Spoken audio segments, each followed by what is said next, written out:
Halo, selamat datang di channel Story Adiguna, tempat di mana kalian bisa menemukan konten-konten menarik dan menghibur. Jangan lupa untuk like, comment, dan subscribe. Jangan lupa untuk nyalakan loncengnya agar kalian tidak ketinggalan konten-konten seru lainnya. Let's go! Bab 79. Meninggalkan puncak Xiaoqiong, Jiwoo melihat vas porselen di tangannya dan merasakan ledakan kekaguman di hatinya. Aku tidak menyangka bahwa keponakan Changshu dan penatua Wan Linjun yang paling tidak baik di sekte itu sudah begitu akrab.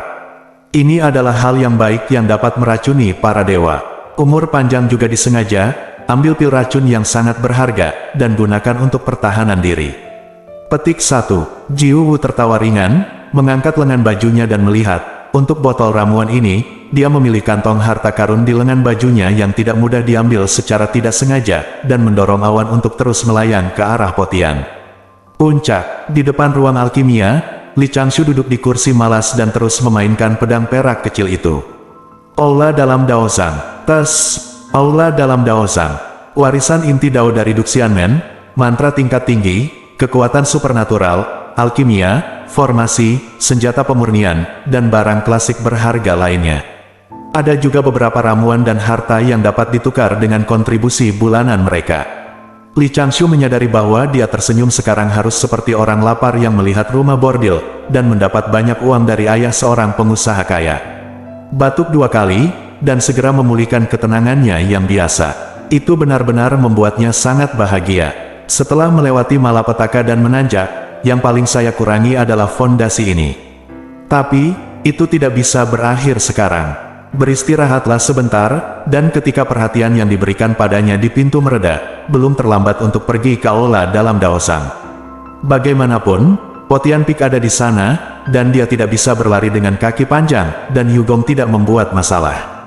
Ramuan racun yang diberikan kepada Paman Jiwoo bisa dianggap sebagai hadiah terima kasih kepada Paman Jiwoo, dan memang diperoleh dari tetua Wan Linjun.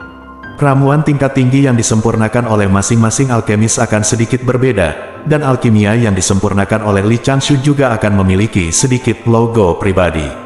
Situasi pengiriman pil utuh seperti ini alih-alih efek penyembuhan pil racun, hanya dapat keluar dengan pil racun tetua Wan Linjun. Master Jiu belum keluar dari gerbang, jadi dia dengan gegabah mengeluarkannya di dalam pintu. Sulit untuk menjelaskan pil beracun tingkat tinggi yang disempurnakan sendiri, dari mana kekuatan abadi untuk menekan dan mencampur racun berasal. Omong-omong, Tuan Jiu telah mengasingkan diri begitu lama. Mungkinkah kali ini, dia ingin menerobos keabadian? Tidak, dia seharusnya sedikit di belakang. Sebaliknya, Li Changshu sedikit khawatir bahwa Paman Jiwoo pasti akan mempengaruhi latihannya sendiri jika dia terus berlarian ke pintu. Mungkin ini juga merupakan alasan utama mengapa Biksu Tao tidak mau pergi ke surga untuk berlatih. Menyingkirkan pedang perak kecil, Li Changshu melirik ke tepi danau dengan kesadarannya yang abadi, dan menemukan bahwa Linge masih menulis kitab suci dengan patuh dan mendesah pelan di dalam hatinya. Untungnya, ketahanan psikologis kakak cukup kuat, dan dia tidak takut disfungsi olehmu.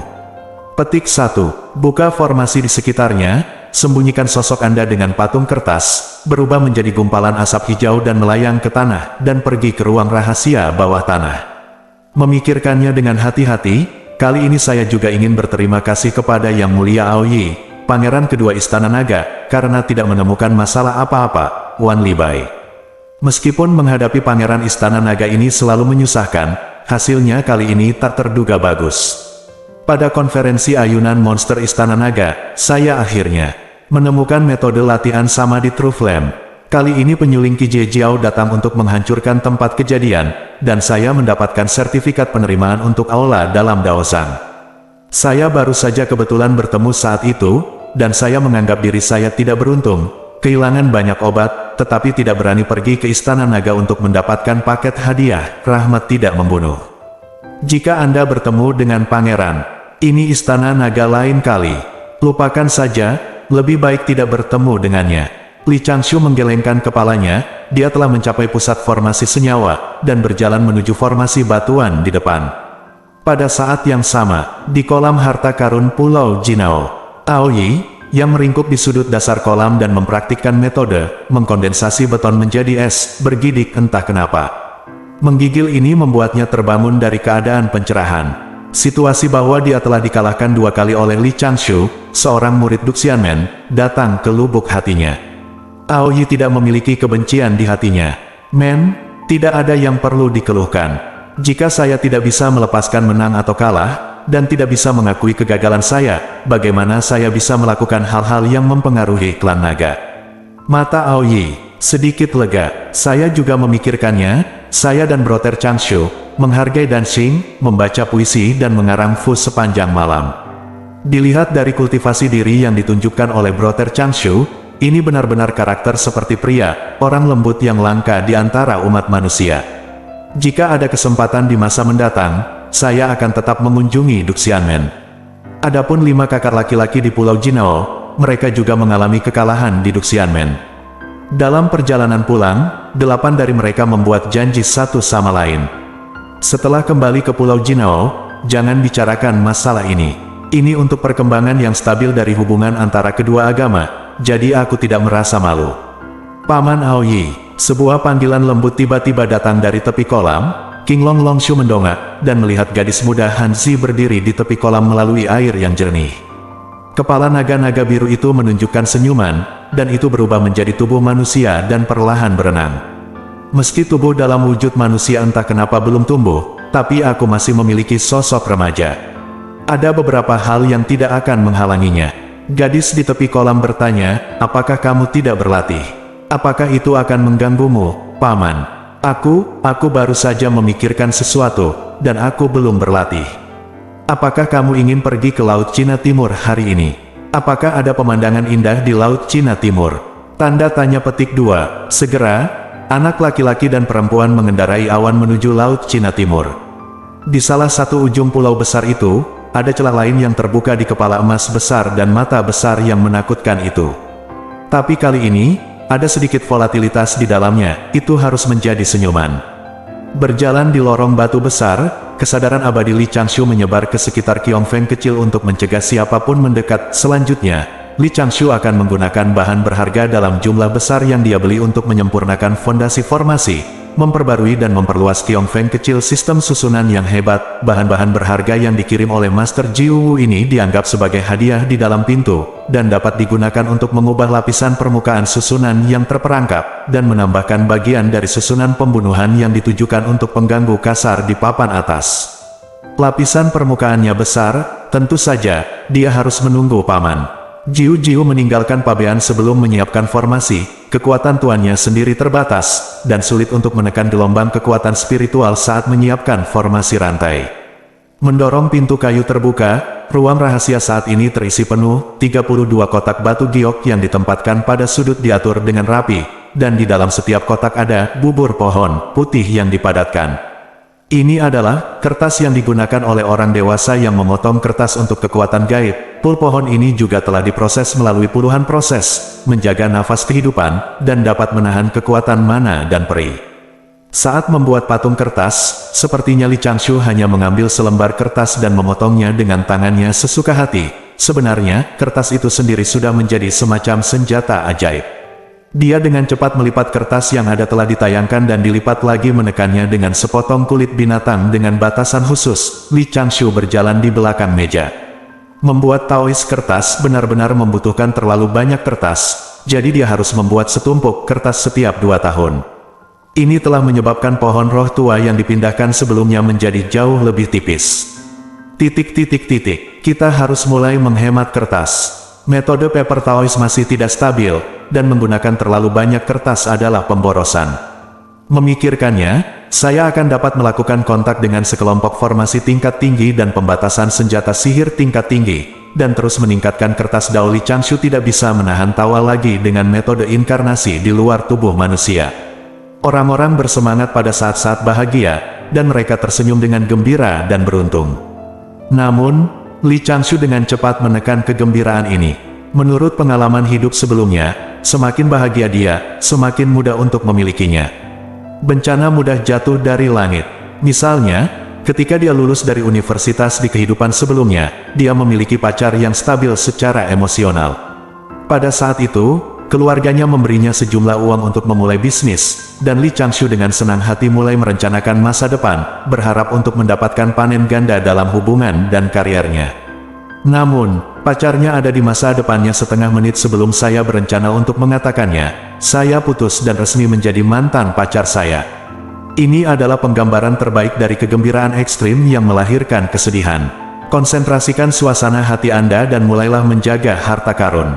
Selama 6 bulan berikutnya, Li Changshu sibuk di ruang rahasia, berkonsentrasi untuk menyempurnakan basis formasi dan memperluas formasi di Gunung Xiaoqiongfeng. Lonceng angin yang terbuat dari batu penginderaan yang tergantung di luar ruang alkimia tidak berkedip selama 2 bulan. Gejolak, yang disebabkan oleh penyulingki di Pulau Jinao berangsur-angsur mereda di dalam pintu. Li Changshu menunggu setengah tahun lagi sebelum dia keluar dari ruang rahasia, berganti jubah bersih, terbang di atas awan dengan ketinggian yang sesuai, dan menuju istana Daozang di belakang puncak Potian. Apa itu Daozang? Yang disembunyikan Dao Cheng adalah Daozang. Hanya sebagian kecil dari karya klasik di sini yang diciptakan oleh makhluk abadi Duxianmen, dan kebanyakan dari mereka adalah benda asing, dewa.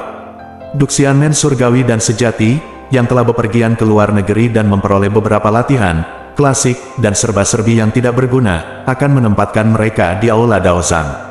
Beberapa latihan klasik bernilai tinggi atau salinan dari latihan lanjutan akan dimasukkan di Aula dalam.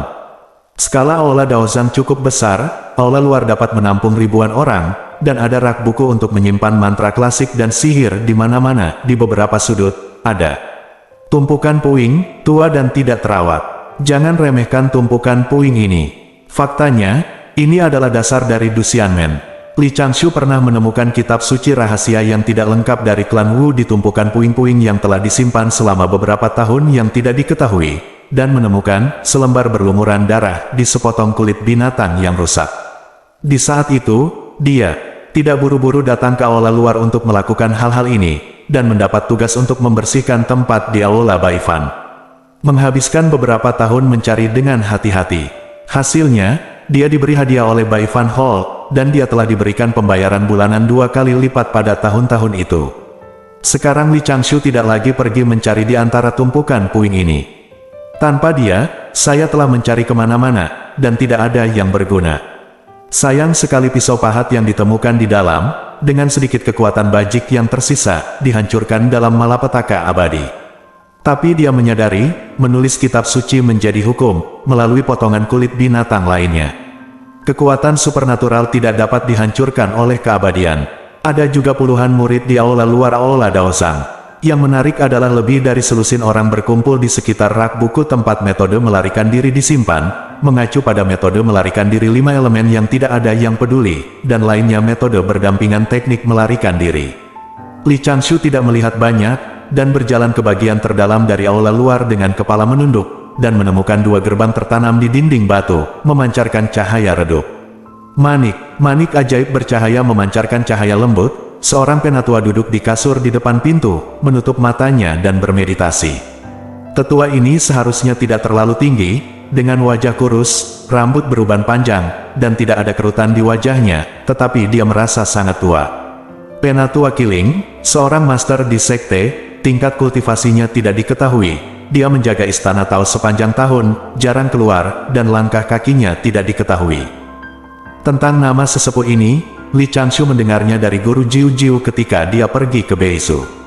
Memegang pedang putih perak kecil di kedua tangan, Li Changshu membungkuk ke depan dan berkata, murid ingin masuk ke dalam dan merujuk pada klasik di sekte. Penatua Kiling perlahan membuka matanya, mata abu-abunya tetap tidak bergerak, dia hanya menatap pedang kecil di tangan Li Changshu untuk beberapa saat, dan tidak terlalu memandang Li Changshu. Masuk, ya, di tengah suara gesekan yang samar, pintu aula dalam Daozang perlahan membuka celah. Li Changshu melangkah ke dalamnya, dan menghilang dalam sekejap.